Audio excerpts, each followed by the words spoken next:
بسم اللہ الرحمن الرحیم۔ السلام علیکم ورحمۃ اللہ وبرکاتہ۔ چڑیا گھر کے جانور۔ بچوں، آج کی کہانی کا ٹاپک ہے زو کے جانور۔ پیارے بچوں، کئی سال پہلے ایک سٹی میں ایک زو کے اندر ماں باپ اپنے چھوٹے 1 سال کے بچے کو لے کر گھومنے پھرنے کے لیے گئے تھے۔ یہ بچہ 3-4 سال کے بعد بڑی امیدوں اور تمناؤں کے بعد پیدا ہوا تھا۔ والدین کا ایک ہی بیٹا تھا۔ زو کو، چڑیا گھر کے جس پنجرے میں ریچھ بھالو جو بولتے نا موجود تھا، وہاں جا کر والد نے ہنسی مذاق میں اپنے 1 سالہ بیٹے کو گود میں لیے ریچھ کی طرف اچھالنا شروع کر دیا۔ پنجرے کے سوراخ اتنے بڑے تھے کہ بچے کا پاؤں اندر چلا جاتا تھا۔ ریچھ یہ سارا منظر بڑی توجہ کے ساتھ دیکھ رہا تھا۔ ریچھ نے بار بار بچے کے پیر کو اندر آتے ہوئے دیکھا۔ اچانک جھپٹ کر بچے کا پاؤں اپنے منہ میں دبوچ لیا، مضبوطی سے اپنے دانتوں میں دبا لیا۔ یہ منظر دیکھ کر والدین کے ساتھ وہاں پر موجود سارے لوگ گھبرا گئے، پریشان ہو گئے۔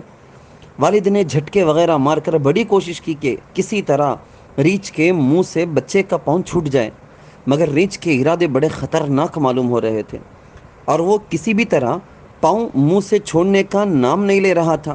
ادھر بچہ زور زور سے تکلیف کے مارے چیخ رہا تھا۔ کئی لوگوں نے پاؤں اور مختلف چیزیں مار مار کر ریچھ کو ہٹانا چاہا۔ وہاں موجود پولیس والوں نے بھی بندوق کا بٹ ریچھ کے منہ پر مار کر بھی بچے کو چھڑوانے کی کوشش کی، مگر تمام کوششیں بیکار۔ بعض لوگوں نے ریچھ کو گولی مارنے کا بھی مشورہ دیا، مگر جو انتظامیہ، مینجمنٹ اور سرکاری لوگ جو ہیں نا، اس کی اجازت نہیں دی۔ تھوڑی دیر کے بعد ہی وہاں پر موجود لوگوں اور والدین نے یہ منظر اپنے آنکھوں سے دیکھا کہ بچے کا ایک پارٹ والد کی گود میں رہ گیا، دوسرا حصہ ریچھ نے پنجرے میں کھینچ لیا۔ بچے کے نچلے والے دھڑ کو اپنے پنجرے میں موجود پانی کے برتن میں لے جا کر ڈال دیا۔ اس طرح 1 سالہ معصوم بچے نے 2 حصوں میں تقسیم ہو کر جان دے دی۔ زو کے خونخوار ریچھ کے آدم خور انسان کھانے والے ہونے کی مثال پوری ہوئی۔ والدین روتے رہے اور اپنی اس بے جا کامیڈی اور مذاق پر افسوس کرتے رہے، مگر اب کیا ہو سکتا تھا؟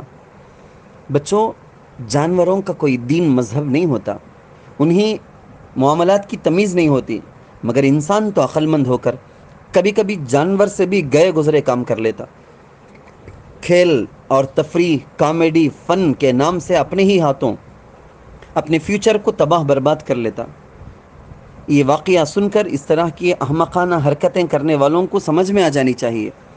یہ تو ایک بالکل چھوٹے اور ناسمجھ بچے کے بارے میں تھا، مگر آج کل بے شمار سمجھدار اور بڑے بڑے بچے جانوروں کو بلا وجہ چھیڑتے، ان کو پتھر مارنا، مذاق کرنا، ان کو ستانا، طرح طرح کی تکلیفیں پہنچا کر خوش ہونا۔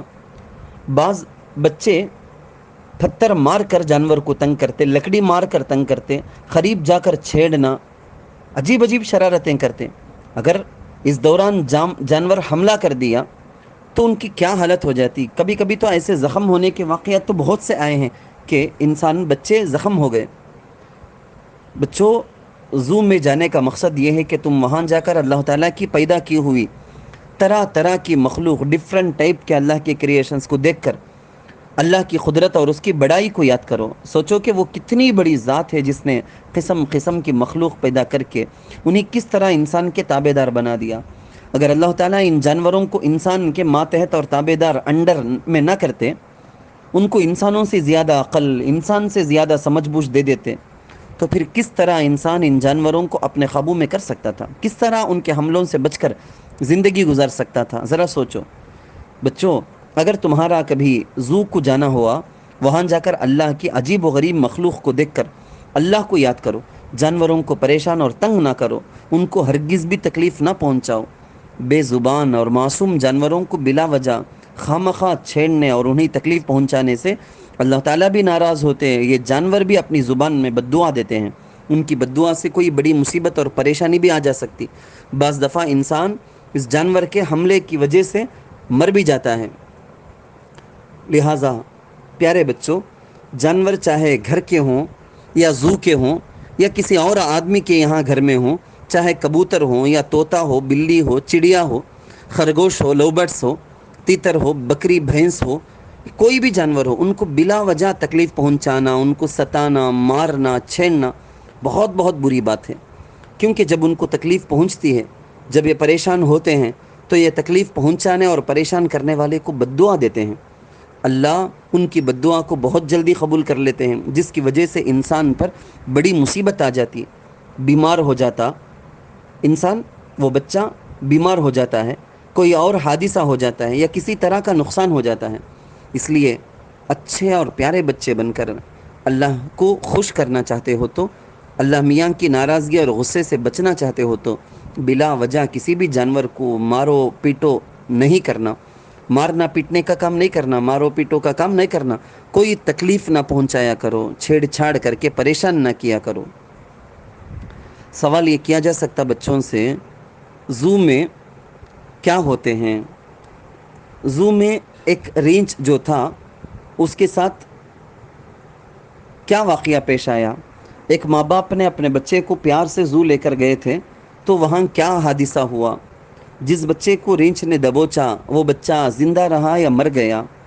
جانوروں کو چھیڑنا، فن کرنا، ستانا اچھی بات ہے یا بری بات ہے؟ کیا تمہارے سامنے جانور کا کسی انسان کو ختم کرنا، زخم پہنچانا، حملہ کرنا کبھی ہوا؟ کیا تم بھی جانور کو کبھی پریشان کیے ہو؟ آئندہ جانوروں پرندوں کے بارے میں تمہارا کیا خیال ہے؟ اس طرح سے سوالات کیے جائیں۔